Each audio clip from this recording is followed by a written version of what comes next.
Start बन्द भएर दिमाग खराब भइसक्यो यार। यस्तो कवाडी खालको बाइक किन्ने छ कि।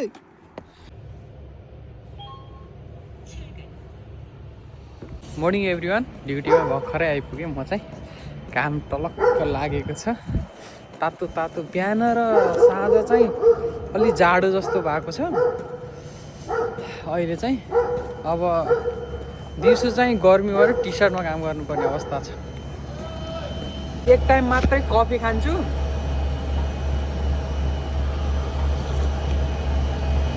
कफी खाएपछि चाहिँ निन्द्रा लाग्दैन नि काम गर्ने बेला, त्यही भएर चाहिँ एक टाइम खान्छु। साँझतिर खाँदिनँ कफी। साँझ खायो भने चाहिँ बर्बाद हुन्छ, रातभरि निन्द्रा लाग्दैन। त्यही भएर बिहान एकचोटि खायो भने मजा आउँछ। अब ड्युटी सुरु हुन्छ मेरो। यसरी चाहिँ आउँछ दाना चाहिँ, यसरी चाहिँ माथि जान्छ अनि यहाँ चाहिँ रोलिङ बन्छ। रोलिङ बन्छ यसरी। रोलिङ चाहिँ यसरी मेसिनले काट्छ। यो चाहिँ तातो हुन्छ, यहाँ चाहिँ चप्काउनु पर्छ क्या। यो चाहिँ सिल लगाउनु पर्छ अनि बक्समा हाल्ने अनि यहाँ राख्ने। हाम्रो खाना चाहिँ यस्तो छ, झोले खाना। खाना चाहिँ माड जस्तो छ क्या, के को खाना। यो चाहिँ पनिर हो, पनिर। तर मिठो हुन्न यो पनिर।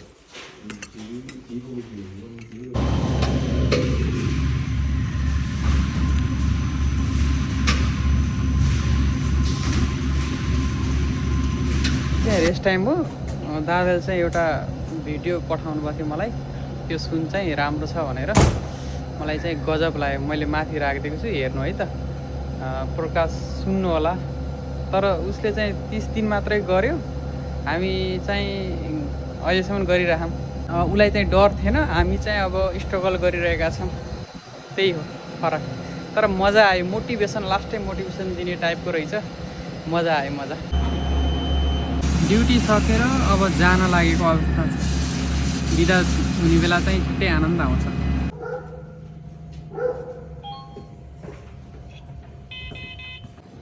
कम्पनीमा एउटा कुकुर छ, यो भुकै गर्छ लास्टै।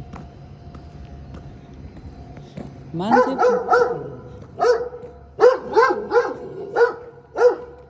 कत्रा खालको कुकुर छ, यसले टोक्यो भने त मान्छे ठाउँको ठाउँ जाने जस्तो छ। अझै मान्छे चिने छैन यार, 3 दिन काम गरिसकेपछि पनि।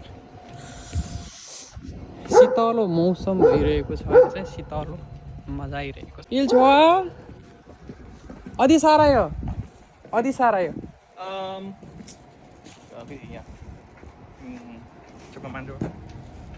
Bisa inain? Kencoy. Hah? Koncoy saya? Sampai mana? 저기 집 있어요? Chip. Ừ. Ở đâu nhỉ? Anh em mình ở chỗ nào anh nhỉ? Sơn Hoa thì nói Sơn Hoa thì hắn biết là hoa ôn. Hoa Uôn. 원?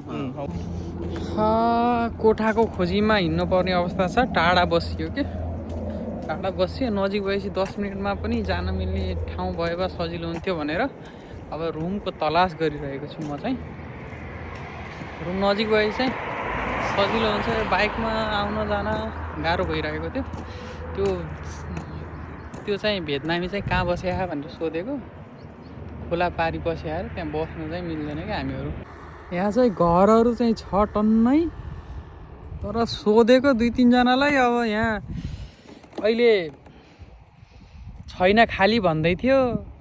घर नपाइएला जस्तो छ। यहाँ पनि अब बर्खा लागिरहेको छ, पानी परेर ताल भइरहेको छ। हेर्न सक्नुहुन्छ तपाईँ, यो खेती मैदान हो। यो हामी खेत मैदानबाट जाँदैछौँ। यहीँ नजिक पाइयो भने चाहिँ 10 मिनट मात्रै लाग्छ कम्पनीबाट, अनि आनन्द हुन्थ्यो भनेको। अब के हुन्छ खोजौँ, नत्र भने उतै अब अपार्टमै बस्नुपर्छ। आडिवालालाई सब्सक्राइब गर्न नभुल्नु होला।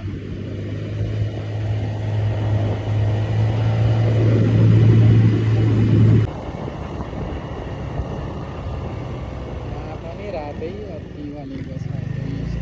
बाइक पनि कवाडी छ।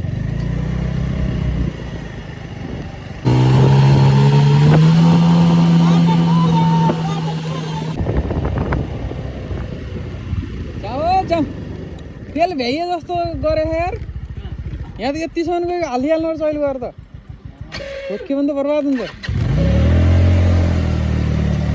जाउँ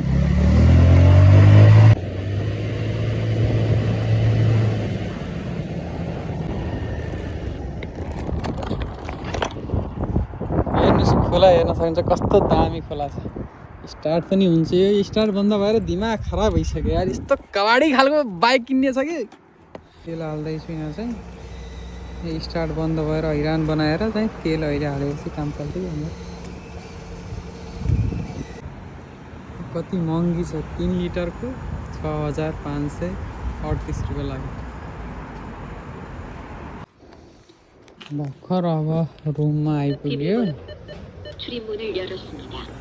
पेटमा मुसा दौडिरहेको छ गएर खाना पकाएर अब खानुपर्छ चिपालामा मलाई चाहिँ आज एकदमै मजा लागेको चाहिँ तपाईँले पनि पोडकास्ट हेर्नु होला क्या त्यो चाहिँ मलाई गजब लाग्यो मजा लाग्यो एउटा मोमेन्टमा चाहिँ आँखाबाट अलिकति आँसु पनि आयो तर दामी थियो गएर हेर्नु होला सुन्नु होला छुट्टै मजा आउने क्या फिल्म हेरे जस्तो भइरहेको थियो मेरो चाहिँ फेभरेट मजा आउँछ खाना गुड नाइट